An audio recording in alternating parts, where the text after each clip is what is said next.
Apple propose une troisième génération de ses iconiques écouteurs AirPods. Quelles sont les nouveautés et les différences avec la deuxième génération?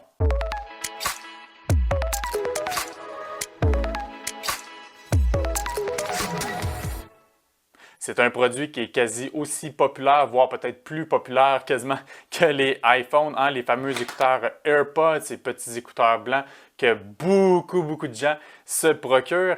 Et voilà donc Apple sort une troisième génération de ces écouteurs sans fil.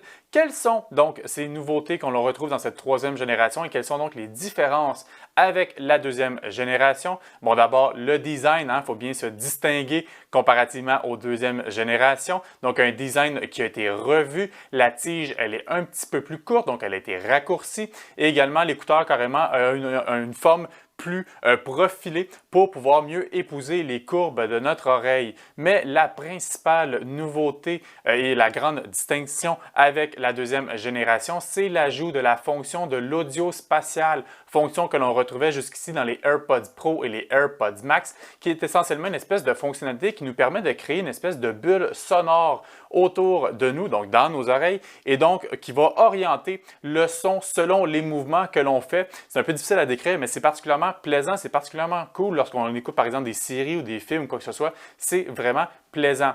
Également, autre nouveauté que l'on retrouve dans cette troisième génération des AirPods, on peut maintenant charger le caisson via la recharge sans fil, le fameux MagSafe que l'on retrouve depuis le iPhone 12. On peut également le recharger via Lightning, mais on a également donc la recharge sans fil MagSafe. L'autonomie de batterie a été également rehaussée. On a maintenant droit jusqu'à 6 heures d'autonomie. Le caisson, quant à lui, va nous procurer jusqu'à 30 heures d'écoute dans nos écouteurs.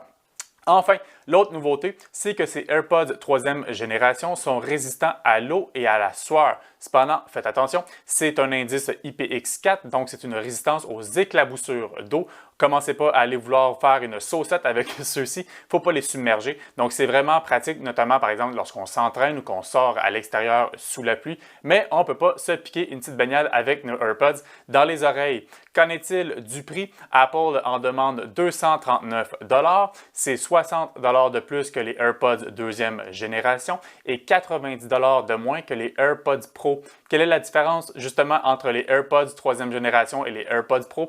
Bien, essentiellement, c'est la fonctionnalité qui permet de réduire les bruits ambiants que l'on a dans les AirPods Pro.